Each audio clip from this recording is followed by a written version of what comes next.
extent agree that the digital space has also done enormous job years, but still in electronic convention and electronic media, you can't say that the reception is going down or the public is not watching, because let's say this election, one of the leading meat broadcasting companies charging 3 million for 10-second commercial. Previous election, it was 1.7 million for 10-second commercial. So the prices are also going up, right? But in 2015, we saw a president being brought up by digital space majority. I mean, everybody will have to agree. So, Mr. Raj, what do you think should we do as journalists in Sri Lanka? At this age, at this time, what do you think the reasons for all this? It's a different, it's a mess up. How do you basically clean up this process? Oh, again, I would just say that look, our role is to make sense of what is happening. We don't try and influence in a large way. All these things happen spontaneously, motivated from outside or whatever it is. But our job is to try and bring clarity, perspective to whatever is happening. We are not saying we want to directly influence what is there. We may influence it indirectly because of the way we present our information and how we collect all our facts and put it together. But for journalists to be the prime movers, the changers, the political scene will evolve, fragment, and coalesce according to times that are there. And if a strong leader comes, who would have thought that in India the coalition era would have ended with consecutive majorities for the BJP? At one time we were highly fragmented, starting from the time that Rajiv Gandhi lost the elections. So that is a process that we try and evolve and try and understand. Very simply to the audience. You have a very young audience who may not even know the process of election. If you ask them what it is, if you talk about bond, if you talk that, there are a lot of complex issues which I always had a saying that the true genius is making the complex into the simple.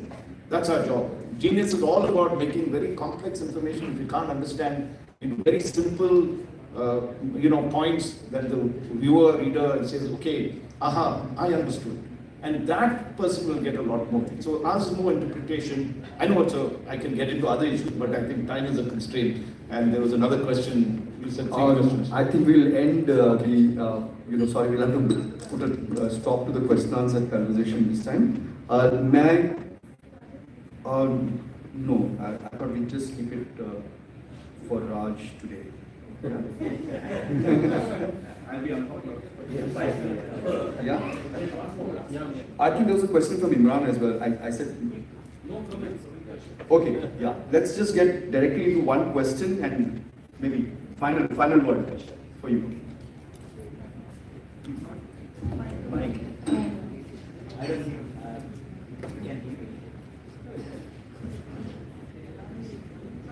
Hi, thank you, Mr. Raj.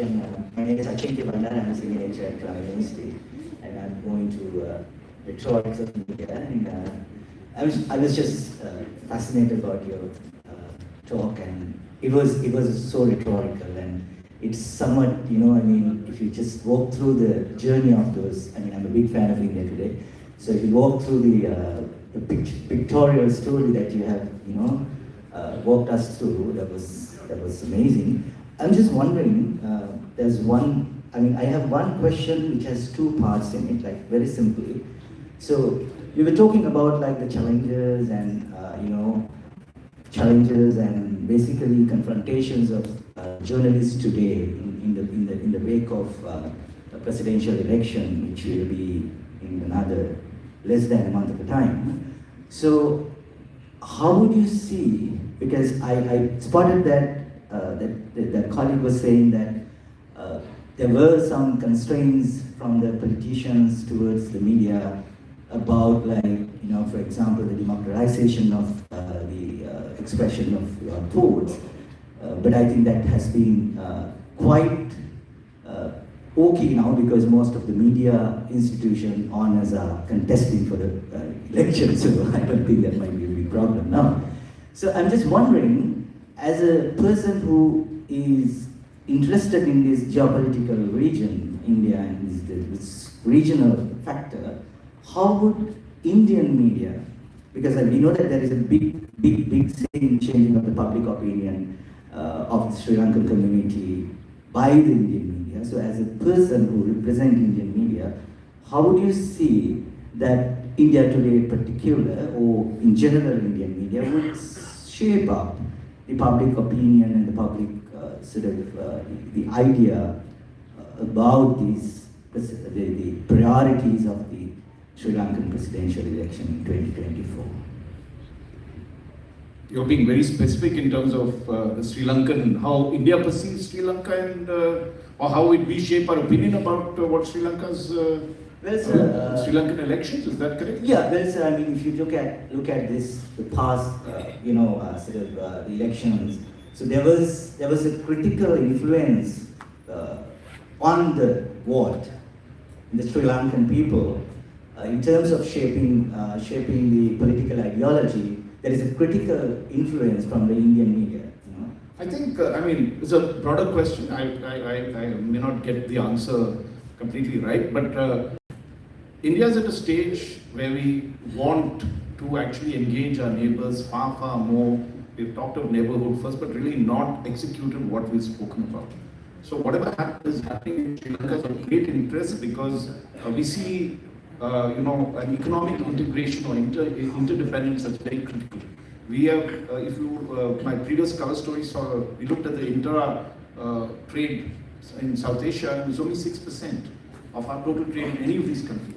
Which is, I think, a huge mistake because the more we, given our geographical thing, is us buying coffee from Brazil and trying to get it here, or Sri Lanka buying rice from somewhere else, if you have it right across over here. So I think very important as we move forward is a lot of the previous irritants or major, I wouldn't call it irritants, but major blocks that were there, in some senses have dissipated. There will be issues between nations, neighbors, your own neighbor you'll be fighting quite constantly with on some issue or the other. But I think the larger message is that the economic message is coming very strongly across.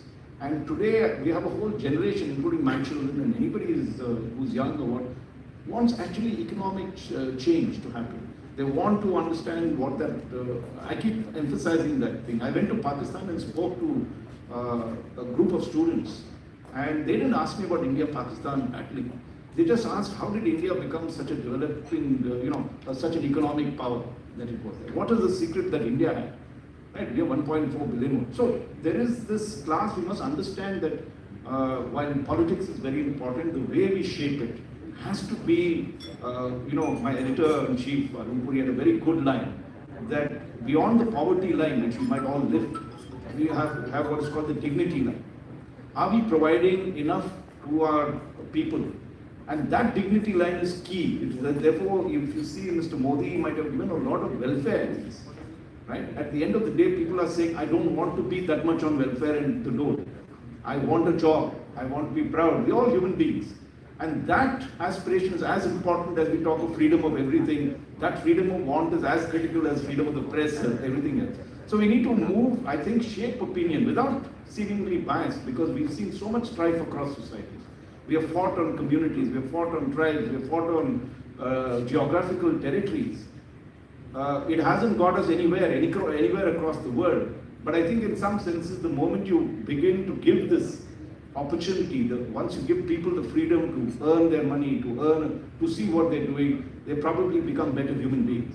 At a global crisis, I think, where climate change is a big impact, we cannot ignore it. I think Sri Lanka is making huge strides, the government is doing in terms of, all of that has to come together. So I would just look at it a little more philosophically, less sort of hardcore hack.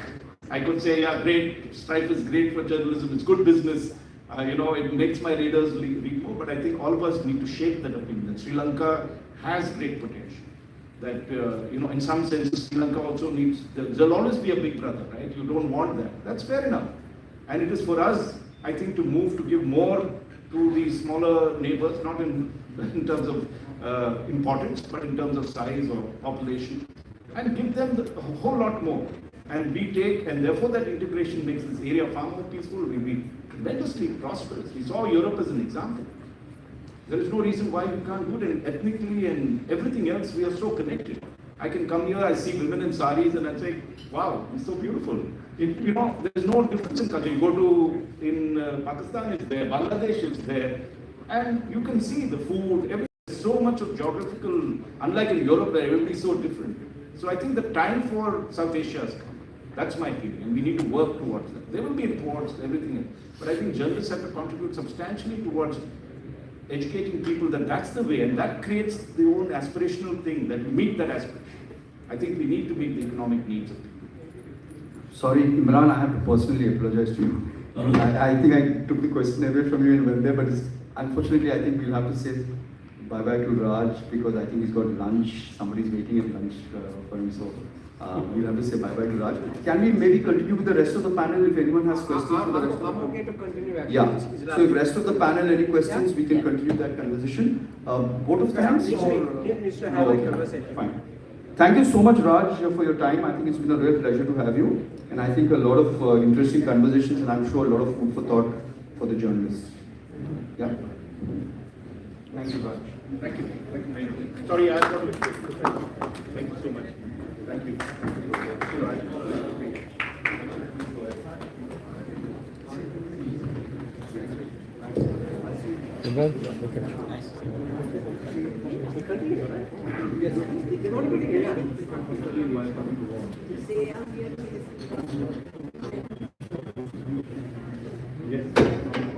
But your point is absolutely right. Yeah.